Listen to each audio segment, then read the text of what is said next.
Bienvenue dans cette nouvelle vidéo. Comme vous pouvez le voir ici, les cryptos sont globalement en train d'exploser pendant que les matières premières ou même le S&P sont en train de bien corriger. Donc dans cette vidéo, je vais essayer de vous faire un market review où j'analyserai le Bitcoin, le S&P et le Gold pour vous faire une revue de marché globale et voir les scénarios possibles et envisageables pour les prochains jours et les prochaines semaines. Avant de commencer la vidéo, je vous rappelle que le mentorat est disponible avec plusieurs accès aux formations, un Discord privé pour de l'entraide et des réponses aux questions, du contenu privé également. Je réponds à toutes vos questions, vous aurez aussi des lives et des briefs privés, c'est possible de faire des appels avec moi, donc n'hésitez pas à nous rejoindre. Vous pouvez souscrire à plusieurs formules, donc avec le mensuel, le trimestriel, et actuellement il y a une offre spéciale qui durera jusqu'à la fin de la semaine, qui est le tarif annuel, qui est une offre à vie uniquement pour les 5 premiers. Il reste très peu de place, donc je vous laisse nous rejoindre.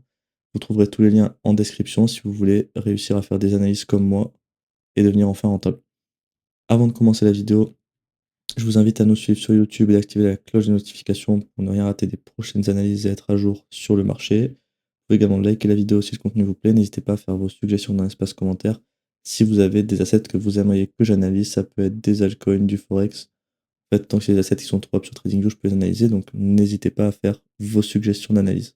Je vais commencer la vidéo par Bitcoin sur le weekly. On est dans une nouvelle semaine, donc on va voir si on a eu du changement. Donc là, déjà, il n'y a pas eu trop de changement sur la structure de fond. C'est toujours une structure baissière. Le choc est baissier, donc on est full line à la baisse. On n'a pas de structure interne, parce qu'en fait, ça, c'est juste notre jambe d'order flow, donc notre structure fractale. Ici, on a des anciennes demandes weekly et mensuelles qui, pour le moment, sont toujours en train de stopper le prix, en fait, pour avoir la fin de notre swing run final. Donc peut-être on pourrait commencer un swing pullback à ce niveau-là. Si on voit la clôture de la semaine dernière, on a fait une belle mèche sous les deux lots de ces bougies, donc peut-être pour alimenter le mouvement haussier d'ici. Donc ce serait un mouvement intéressant pour revenir retravailler le FVG qu'on est en train de faire ici. Et potentiellement notre premier POI ici ou weekly pour chercher des shorts. Sachant que là, si je dois avoir deux scénarios, en fait, ce serait un rejet quelque part par là. Ça peut être dans des FVG ou dans nos POI ici qui sont évidemment les plus intéressants à trader. Celui-ci est quand même mieux pricé. Ce que j'explique souvent, c'est que celui-là, il y a une chance qu'on fasse ça, et hop, en fait, on a une petite réaction, mais au final, on sert juste d'inducement pour faciliter la mitigation du suivant, ou les FVG qu'on pourrait avoir juste au-dessus. Donc, on va attendre. Pour le moment, on n'a pas vraiment de scénario clair. Là, en fait, ce qu'on a fait, c'est qu'on était venu prendre le lot de cette inside bar ici avec la bougie là. Cette semaine, on a pris le lot d'ici. Donc maintenant, en fait, c'est un peu balle au centre. On est toujours en fait compris dans cette bougie. Donc pour moi, pour avoir des scénarios clairs, il faudrait vraiment casser cette bougie à la hausse ou à la baisse. Si c'est à la hausse, pour moi, c'est évident pour des scénarios baissiers. Parce qu'en fait, on a que des scénarios de short jusqu'à ce qu'on vienne choquer à la hausse ici. Donc pour moi, c'est pas trop intéressant de chercher des longues pour l'instant sur Bitcoin. Le scénario bullish que je pourrais vous tracer, en fait, ce serait qu'on vienne ici, faire un nouveau lot. Bon, dans cette demande ou pas, hein, ça on peut déborder en dessous, c'est pas grave parce qu'on a toujours une ancienne demande mensuelle. Et qu'en fait, après, on a une réaction haussière. Parce que si on vient à ce niveau-là, le choc futur qui actuellement est ici, il va sûrement descendre soit ici, soit là, ça dépendra des bougies qu'on aura dans les prochaines semaines. Donc ça pourrait être intéressant pour après repartir à la hausse, avoir un choc aussi, et chercher des longues. Mais pour le moment, en tout cas, c'est pas un signe de bottom. Il y a peu de chances que le signe de bottom se marque comme ça. Vous voyez, ici, on a fait un sub de liquidité, même il y en a eu deux. On n'est jamais parti uniquement, on n'a pas fait ça comme ça, vous voyez. Là, on a pris de la liquidité, on est reparti. Ici, c'est pareil. Ici, c'est pareil. Ici, on en avait pris. Ici aussi, c'est pareil. Ici, c'est pareil. Vous voyez, à chaque fois, il n'y a que sur le bottom ultime, on va dire qu'il n'y a pas eu de prise de liquidité, mais même dans tous les cas, on avait eu quand même une prise d'investment ici, donc c'était relativement similaire. Donc pour moi, il y a évidemment peu de chances qu'en fait, on fasse quelque chose comme ça. Le premier lot qui a été formé, c'est-à-dire celui-là, celui-ci, il a fait de fortes chances d'être retravaillé pour potentiellement alimenter le vrai mouvement haussier qui arrivera par la suite. Donc ça, c'est à suivre pour le weekly. J'ai pas grand-chose de plus à dire, hein. Les scénarios, ils sont clairs, ils n'ont pas changé depuis 2-3 semaines. Donc maintenant, on patiente. Sur le daily, donc là, c'est un peu plus intéressant. Le daily, ça reste en fait compliqué parce que tout ça, en fait, c'est du complexe pullback compris dans cette jambe de baisse. On a 3 POI ici imbriqués. Évidemment, plus on va dans les POI qui sont hauts, mieux ils sont pricés, mais moi, il y a de chance qu'ils soient mitigate. Celui-là, pour moi, il a déjà été mitigate ici, donc ça m'intéressera pas de chercher des shorts ici, même s'il peut très bien être valide, sachant qu'il a aussi le POI weekly juste au-dessus qui peut l'aider à se retourner. Celui-ci, c'est une zone très intéressante qui déjà sera beaucoup mieux pricée parce qu'on sera dans la zone discount, un petit peu au-dessus de l'IQ du range. Donc ce sera quand même beaucoup plus intéressant pour chercher des shorts sur Bitcoin. Et évidemment, celui-là, c'est le mieux pricé parce qu'on est sur le PY extrême de la jambe de baisse, pas le pi enfin, c'est aussi le pivot extrême, en fait, de notre structure, hein, parce qu'on a su juste des anciennes demandes ici, des anciens supply, pardon, ici et là, mais ce sera plus des PY parce que si on revient ici, l'order flow sera haussier. On est dans la zone discount, on est imbriqué dans un PY weekly extrême de la jambe de baisse aussi. Donc ça, pour moi, c'est un PY qui a de fortes probabilités d'être pour rejeter. Mais pour moi, il y a peu de chances qu'on y aille parce qu'en fait, si ça a pour but d'être cassé, parce qu'évidemment, je rappelle que ça, c'est un weak low, donc ça a pour but d'être cassé, hein. Dans les structures baissières, le but, c'est de maintenir les highs et casser les lows. Donc là, maintenant, si on peut prévoir quelque chose, en fait, pour moi, le plus logique, c'est qu'on vienne soit ici ou là, et qu'après on rebaisse. Parce qu'en fait, si même on revient ici, on pourrait laisser l'opportunité à tous les gens qui ne sont pas sortis dans cette phase d'accumulation de pouvoir ressortir. Alors que pour moi, si on baisse, il faut qu'on laisse pas le temps aux gens de ressortir, c'est-à-dire des baisses agressives, et comme ça, on peut poser le bottom avec, on va dire, des gens qui vont peut-être paniquer. Tandis que là, si on revient vers les 95 000, c'est des très bons prix pour vendre, alors que déjà vers les 70-60, les gens sont beaucoup moins là à vouloir vendre leur Bitcoin. Donc pour moi, il y a peu de chances qu'on vienne ici, mais si on y revient, on avisera les scénarios en fonction, sachant que j'ai toujours un scénario valide dans cette zone.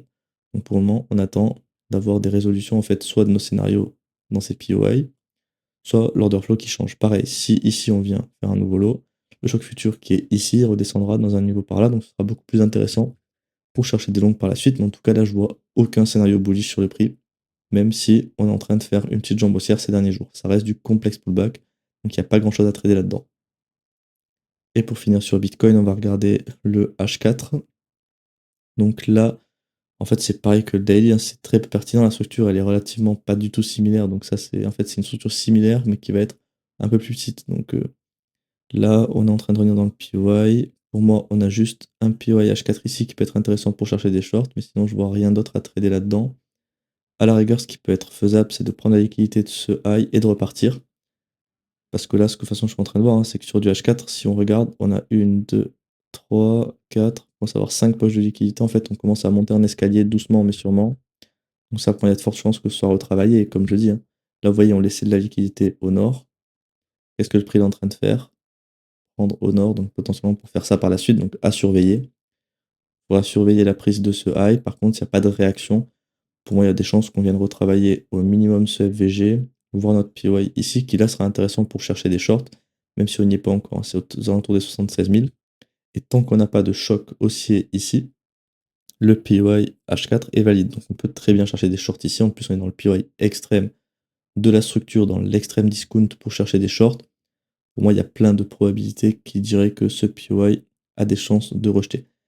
Il est toujours imbriqué dans le POI Daily, même si je dis que le POI Daily avait déjà été mitigate, il a été très légèrement mitigate. En réalité, si on regarde ici, il y a eu une simple mèche, donc peut-être pas une mitigation très pertinente. Donc on verra ce qui se passe par la suite quand on prendra ce high. Pour moi, c'est vraiment ce high qu'il faut surveiller, parce que là, on est en train de créer beaucoup de liquidités au sud, et je rappelle, comme j'ai dit sur le daily, hein, que dans une structure qui est baissière, certes, après un BOS, on s'attend à un pullback qui pourrait être initié comme ça, mais on s'attend aussi à ce que le lot soit cassé, parce que le but des structures baissières, c'est de faire des BOS, des pullbacks, des BOS, des pullbacks, jusqu'à avoir une inversion. Et ce que j'explique aussi, c'est que pour avoir une inversion, il vaut mieux avoir une petite structure. Là, vous avez une structure H4 qui est immense.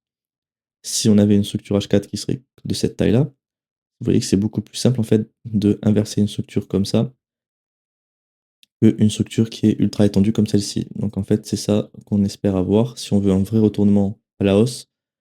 Certes, on peut retourner cette structure H4, même si bon, il y a peu de chances étant donné l'étendue de la structure. Après, on ne sait pas ce qui peut se passer avec la guerre et tout ça. Ça peut ramener un peu de flou sur l'analyse technique et moins de fiabilité. Donc ça, c'est à surveiller aussi.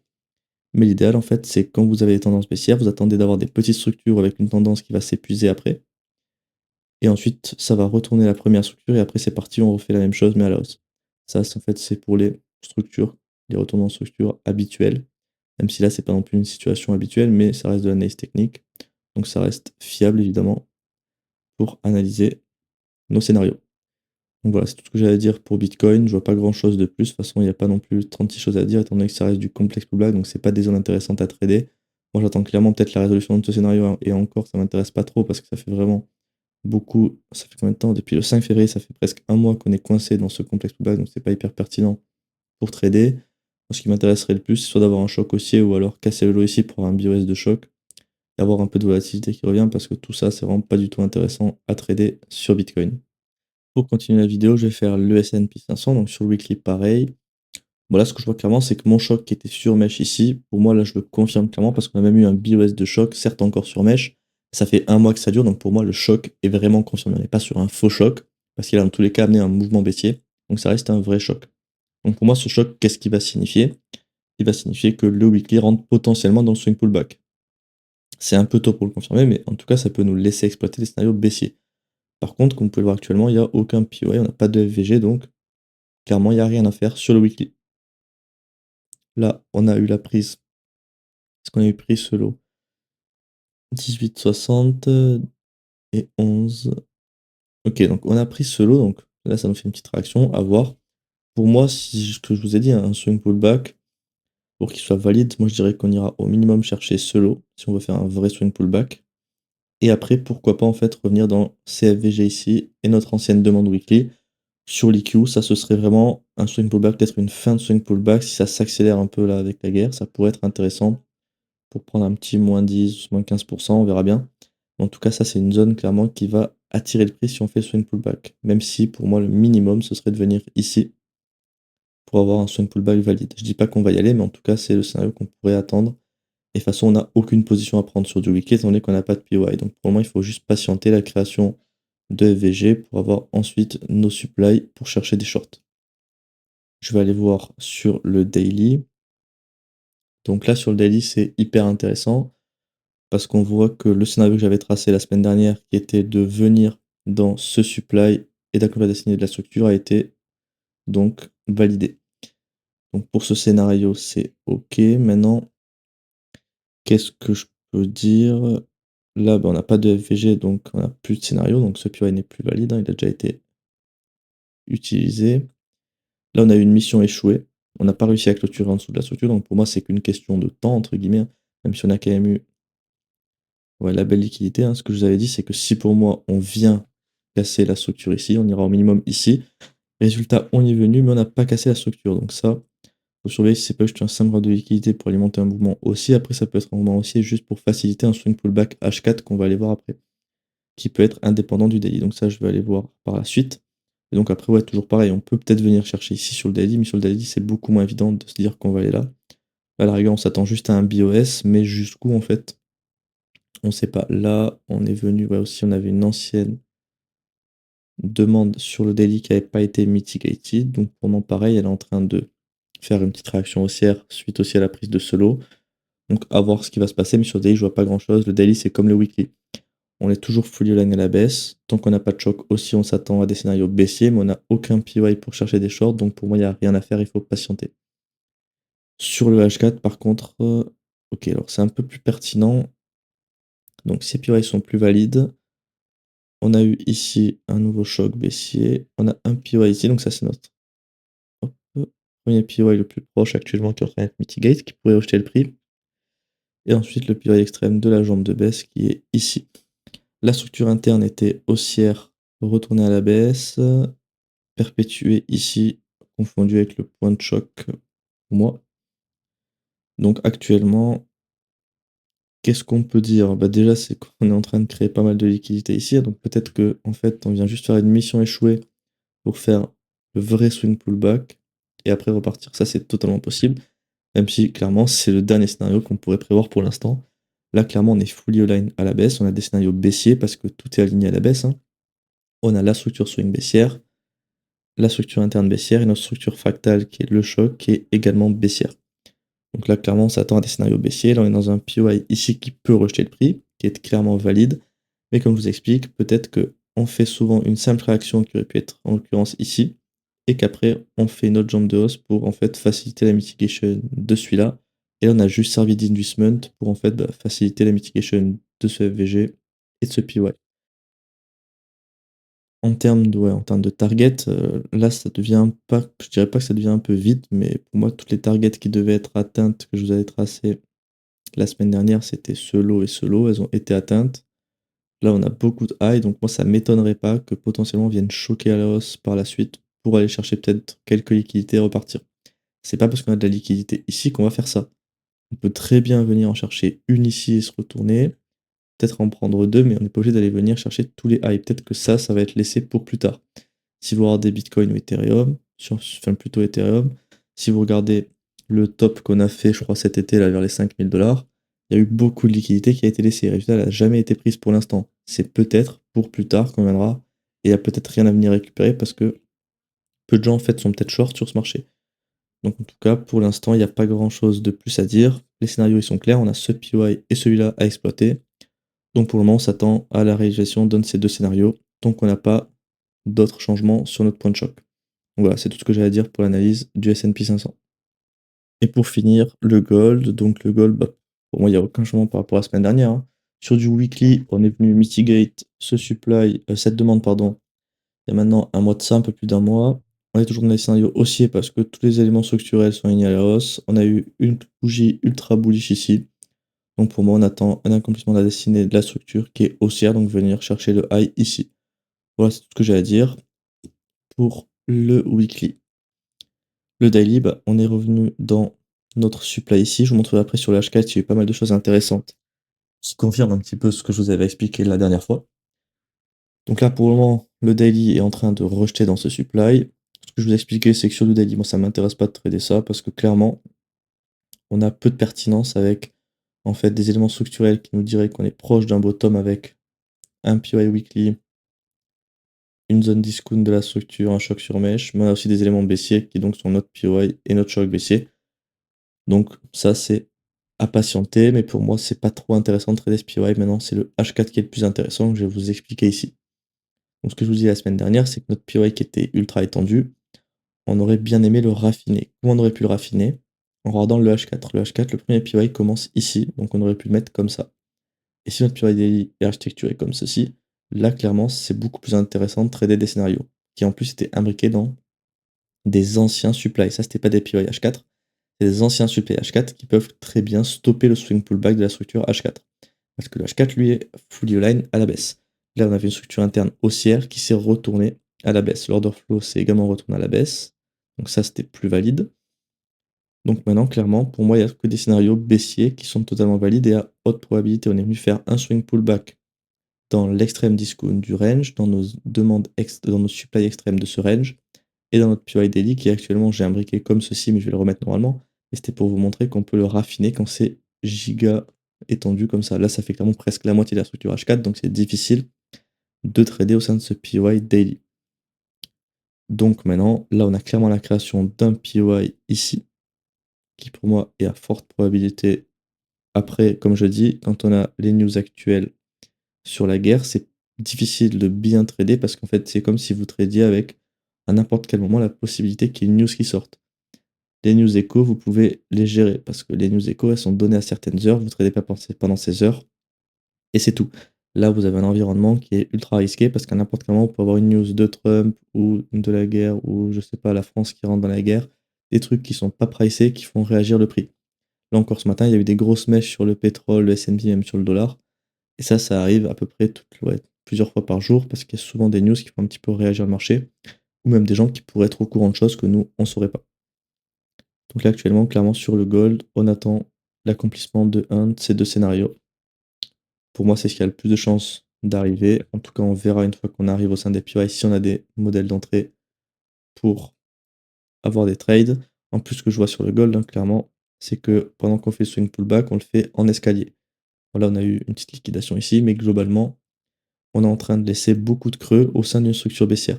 Qui en plus, la structure interne s'est retournée à la baisse. Donc pour moi, on a tout pour venir commencer à chercher ces lots. Le premier objectif de cette baisse, ce sera ce lot. Et après, évidemment, ce sera les zones par là avec certains FVG qui sont encore ouverts, d'autres qui n'ont pas encore été retestés. Et après, évidemment, comme la structure est baissière, l'objectif ultime, c'est de venir chercher ce lot. Mais je rappelle que ça, c'est pas encore acté parce que le H4 a tout pour nous dire qu'on va y aller, entre guillemets. Mais du weekly, daily, nous disent que ça, c'est pas un strong low, mais qu'on est proche d'un bottom, en fait, vis-à-vis de la market structure. Donc pour moi, il faut patienter maintenant qu'on arrive dans une de ces deux zones et après, on pourra potentiellement chercher des shorts si les setups se déclenchent. Donc voilà, c'est tout ce que j'ai à dire pour l'analyse du gold. Je vous rappelle que le mentorat est disponible depuis la semaine dernière. Donc je rappelle ce que c'est le mentorat. Vous avez accès à 2 formations, un Discord privé. Je vous réponds 7 jours sur 7 et je fais un suivi. Je vous fais des lives et des briefs privés. Et on peut évidemment faire des appels pour personnaliser votre apprentissage. Les formules, je les rappelle ici, donc je vous rappelle que vous avez accès en abonnement mensuel à 50 € par mois sans engagement ou trimestriel 135 €, donc pour 3 mois. Donc là, vous aurez une économie de 10 et une offre exceptionnelle, c'est-à-dire que le tarif annuel qui est de 480 € pour les 5 premiers, je l'ai mis à vie. Donc si vous payez 480 €, vous serez formé à vie. Donc je pense qu'on est sur un prix relativement exceptionnel. Et les tarifs, je le rappelle, monteront à partir du mois de mars, parce que là, j'ai quand même mis des tarifs abordables pour les personnes les plus motivées qui veulent se former, hein, parce que 50 € par mois pour une formation comme ça et un accompagnement, c'est presque donné. Donc voilà, l'offre, elle va durer jusqu'à fin février ou pour les 5 premiers qui s'inscrivent. Évidemment, je vous ai aussi mis un accès gratuit, un essai gratuit disponible pour tester le mentorat si ça vous intéresse. Donc vous pouvez rejoindre le Discord, ouvrir un ticket et vous suivez les instructions que je vous donne dans le ticket et vous aurez l'accès que vous débloquerez par mail pour les formations gratuites. Et je vous rappelle également que le concours est toujours disponible. Vous avez juste à rejoindre le Discord, liker la vidéo et vous abonner à la chaîne pour participer au concours et gagner un mois de mentorat gratuit. Vous n'avez aucun frais à dépenser, donc c'est tout bénef, donc n'hésitez pas à participer à ce concours. Donc je vous remercie d'avoir regardé cette vidéo. N'oubliez pas de vous abonner à la chaîne et d'activer la cloche de notification pour ne rien rater sur les prochaines analyses pour votre patrimoine. Et également, vous pouvez utiliser l'espace commentaire pour faire vos suggestions d'analyse dans les prochaines vidéos.